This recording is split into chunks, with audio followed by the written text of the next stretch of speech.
Oke, di video kali ini saya ingin memberikan review match untuk pertandingan dari Arema FC dengan Madura United, di mana kedua tim harus berbagi 1 poin ya setelah hasil akhirnya imbang 1-1.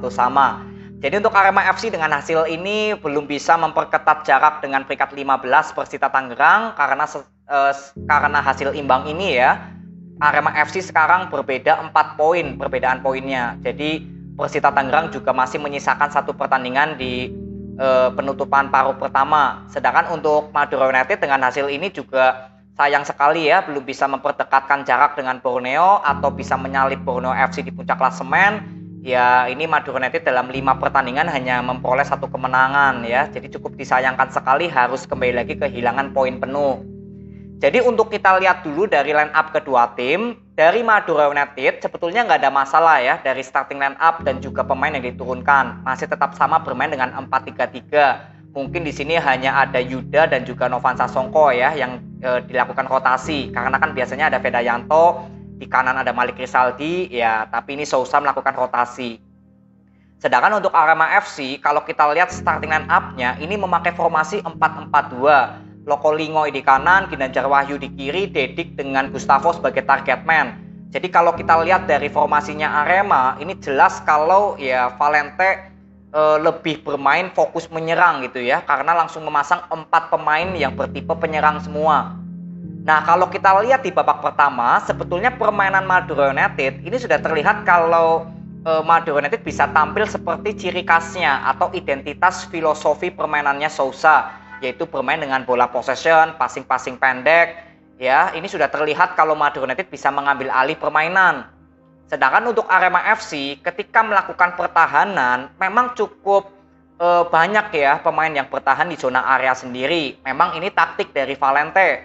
Ya, ketika bertahan Arema lebih menumpuk pemainnya di zona area sendiri, di setengah lapangannya sendiri, tapi ketika melakukan penyerangan memang terlihat lebih mengandalkan serangan balik. Ya, jadi passing-passing long ball dari permainan Arema ya masih banyak terlihat. Karena memang lebih bermain ya pragmatis ya atau bermain long ball, serangan balik. Kalau Madura United lebih bermain dengan filosofi bola possession. Nah, sebetulnya kekurangan dari Madura United dulu yaitu pada saat membangun serangan dari sektor sayap. Kontribusi Lulinha dengan Yuda di babak pertama itu hampir minim kontribusi. Belum ditambah passing-passing long ball yang ditujukan kepada Brandao itu hampir selalu nggak tepat sasaran. Ya, jadi sebetulnya banyak passing-passing long ball yang justru seperti membuat Madura United ini kehilangan peluang. Ini yang disayangkan ya, belum overlap dari Kokoari, dari Nova Sasongko. Ya sebetulnya sudah cukup bagus ya overlap dari 2 pemain ini. Tapi ketika masuk ke pertahanan akhir Arema, ya keputusan-keputusan passing inilah yang menjadi persoalan. Ya, jadi ini kembali lagi ke kualitas pemain, bukan dari pelatih, tapi pemain itu sendiri dalam hal memberikan passing. Sedangkan untuk kelemahan Arema FC ketika membangun serangan adalah bermain tanpa ada skema dari sektor tengah. Jadi sebetulnya kontribusi dari Loko Lingoy, Lucero, Ginanjar Wahyu itu hampir nggak terlihat di babak pertama. Loko Lingoy juga terlalu lambat untuk memberikan passing atau skill individunya jarang dimanfaatkan untuk melabuhi Novan Sasongko. Jadi seperti stuck aja gitu loh, seperti Loko Lingoy ketika mendapatkan bola. Kalau Ginanjar Wahyu hampir nggak terlihat dari sektor kirinya Arema. Ya, Lucero juga sama. Tapi kalau Lucero saya masih bisa paham karena posisi naturalnya ini bukan sebagai pemain box to box, tapi lebih ke gelandang serang. Tapi karena formasi 4-4-2 ini dari Valente yang nggak membutuhkan gelandang serang, ya inilah yang membuat kontribusi Lucero seperti minim. Ya, paling hanya Dedik dengan Gustavo yang berapa kali terlihat lebih aktif untuk menjemput bola. Ya, tapi ini pun juga nggak bisa membuat Arema FC ini membuat pertahanan Madura United ini ya kewalahan. Berapa kali cukup mudah lah untuk penyerangan Arema bisa diantisipasi oleh pertahanan dari Madura United. Apalagi ketika Mahler dengan Jaja sudah membantu ke pertahanan, ya sudah cukup rapat sekali dari sektor tengahnya Arema. Belum ditambah Arema nggak ada gelandang serang, ya sudah permainan Arema lebih monoton lagi mengandalkan sektor sayap. Jadi sebetulnya permainan Arema lebih memanfaatkan momentum waktu aja untuk melakukan serangan balik. Tapi Madura United juga nggak segampang itu untuk bisa dilakukan serangan balik ya di babak pertama, karena transisi pertahanannya juga cukup cepat. Ya, jadi kesimpulan saya untuk di babak kedua nanti adalah untuk Arema dengan bermain 4-4-2 sama sekali nggak berjalan sistemnya, atau peluangnya sangat minim dari Arema. Paling hanya ada peluang emas berapa gitu di babak pertama, nggak banyak lah. Sedangkan untuk Madura United yang sudah bisa mendominasi permainan, sudah mengambil alih permainan, ini juga kalau saya bilang peluangnya masih minim. Karena sebetulnya ketika masuk ke area pertahanan Arema FC, ya Madura United ini seperti stuck gitu loh, seperti nggak ada jalan keluar untuk bisa masuk lebih dalam lagi ke pertahanan Arema. Ini juga pertahanan Arema cukup ketat. Ya, jadi di babak kedua saya ingin lihat evaluasi apa yang dilakukan oleh Valente dan juga Sousa. Nah, ketika masuk di babak kedua, di sini Madura United sudah melakukan pergantian pemain ya, seperti biasa Yuda diganti, Malik Rizaldi masuk. Ya, ini sudah biasalah dilakukan oleh Sousa ya. Dan kalau kita lihat di babak kedua sebetulnya masih tetap sama permainan dari kedua tim. Arema masih tetap buntu dalam hal penyerangan. Madura United juga masih minim seperti minim kreativitas di sektor tengah. Peran dari Lulinha dengan Malik Rizaldi atau Yuda di babak pertama, kalau saya bilang masih minim untuk melakukan intercept. Justru ya seperti Rivera yang berapa kali masuk melakukan intercept. Nah, ini sebetulnya dalam kondisi Madura United yang kesulitan karena pertahanan Arema cukup banyak, sebetulnya sangat dibutuhkan pemain sayap Madura United lebih berani untuk melakukan skill individu masuk ke pertahanan Arema dengan melakukan intercept. Tapi ini masih minim kalau kita lihat. Lulinha hampir melakukan skill individunya juga minim. Overlap atau intercept yang dilakukan oleh Lulinha dan Malik Rizaldi itu masih minim. Jadi inilah yang membuat kalau Madura United ketika masuk ke pertahanan Arema ini juga seringkali kandas.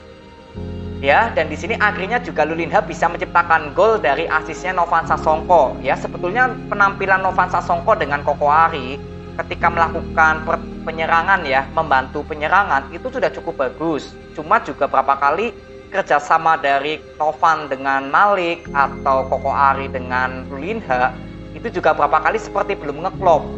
Jadi serangan-serangan cepatnya Madura United ketika mendapatkan momen untuk melakukan serangan balik ya seperti terhambat juga gitu loh, seperti kehilangan momentum lah intinya. Ya, jadi sebetulnya kalau berbicara dari Madura United ketika melakukan gol pertama dari Lulinha, ya kalau saya bilang ya itu bagusnya Lulinha bisa masuk ke dalam. Nah, inilah yang dibutuhkan menurut saya untuk Madura United kalau bertemu dengan tim-tim yang pertahanannya cukup rapat. Ini yang dibutuhkan adalah seorang wingback bisa ikut maju ke depan agar seperti Malik Rizaldi atau Brandao atau Lulinha ini bisa masuk ke pertahanannya Arema. Ini bisa dibuktikan dari golnya Lulinha ya. Ini yang saya inginkan. Nah, sedangkan Arema FC ketika sudah tertinggal 0-1, di sini Valente memainkan Arkan Fikri. Tapi yang menjadi pertanyaan saya, Arkan Fikri ini masuk menggantikan Ginanjar Wahyu. Tapi ternyata di atas lapangan ini hanya menggantikan pemain, bukan mengganti formasi. Karena Lucero bermain di kiri, menggantikan posisi Ginanjar Wahyu. Sedangkan Arkan Fikri tetap bermain sebagai box to box. Artinya Valente masih kekeh dengan formasi 4-4-2 ini. Tetap masih mengandalkan ya permainan pragmatis. Dan sebetulnya peluang-peluang yang tercipta dari Arema itu kalau boleh dibilang karena kesalahan dari pemain belakang Madura United semua.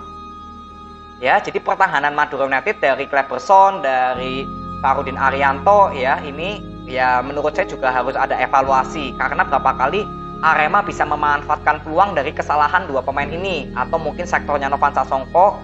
Kalau Koko Ari sih oke ya, menurut saya konsisten bermainnya selama 90 menit karena Arema FC lebih banyak membangun dari sektornya Novan Sasongko.